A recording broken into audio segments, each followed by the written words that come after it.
என்னை ஆட்கொண்டவரும் நான் சேவிக்கிறவருமானேன். ஆண்டவராகிய இயேசு கிறிஸ்துவின் நாமத்தினாலே அன்பினல் வாழ்த்துக்கள்.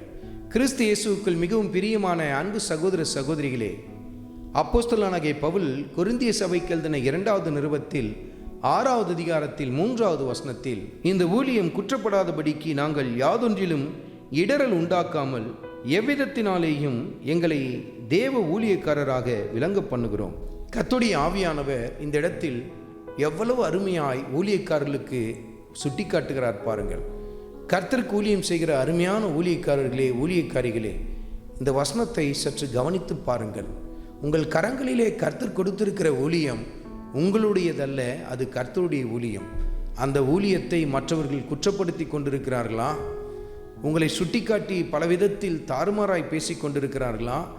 அவர்களுக்கு இடரலை கொண்டு வரத்தக்கதான காரியங்களை நீங்கள் செய்து கொண்டிருக்கிறீர்களா என்பதை நிதானித்து பாருங்கள். அன்றைக்கு அப்போஸ்தலர்கள் செய்த காரியத்தை பாருங்கள்.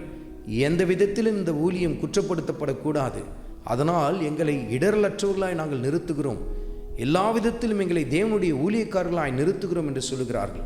எங்கள் பேச்சானாலும், எங்கள் பிரசங்கங்களானாலும், எங்கள் வாழ்க்கையானாலும், நாங்கள் உடுத்துகிற காரியங்களானாலும், எங்களுடைய வாழ்க்கை நடைமுறைகள் ஆனாலும் அத்தனையும் கர்த்தரை மகிமைப்படுத்தத்தக்கதாய் காணப்படுகிறது என்று சொல்லி அந்த இடத்திலே சொல்லுகிறார்கள்.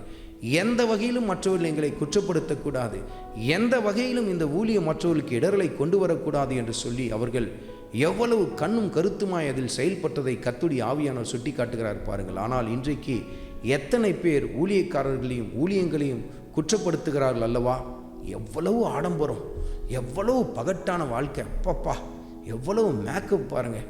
அவங்க போட்டிருக்கிற ட்ரெஸ்ஸு எவ்வளவு விலை உயர்ந்தது தெரியுமா? அவங்க பயன்படுத்துகிற காரு எவ்வளவு விலை உயர்ந்தது தெரியுமா? குற்றப்படுத்துகிறதற்கு இடம் கொடுத்து விட்டீர்களா? மற்றவர்கள் இடறுவதற்கு இடம் கொடுத்து விட்டீர்களா? அவைகளெல்லாம் கலைந்து போடுங்கள். அருமையான மகனே, அருமையான மகளே, உன் கரங்களிலே கர்த்தர் நம்பி கொடுத்திருக்கிற ஊழியம் எவ்வளவு மேலானது, மகிமையானது. ஆனால் அந்த ஊழியம் இன்றைக்கு எத்தனை பேர் இடறுவதற்கு ஏதுவான காரியத்தை அந்த இடத்துல பிறப்பித்து கொண்டிருக்கிறது என்பதை நிதானித்து பாருங்கள் என்று சொல்லி கர்த்தருடைய ஆவியானவர் உங்களோடு கூட இடைபடுகிறார்.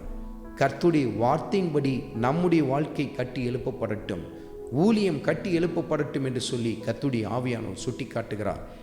எந்த வகையிலும் அது குற்றப்படுத்தப்படக்கூடாது, எந்த வகையிலும் மற்றவர்களுக்கு இடரலை கொண்டு வரக்கூடாது. ஆண்டவராகிய இயேசு கிறிஸ்துவின் கிருபை உங்கள் அனைவரோடும் கூட இருப்பதாக. ஆமென்.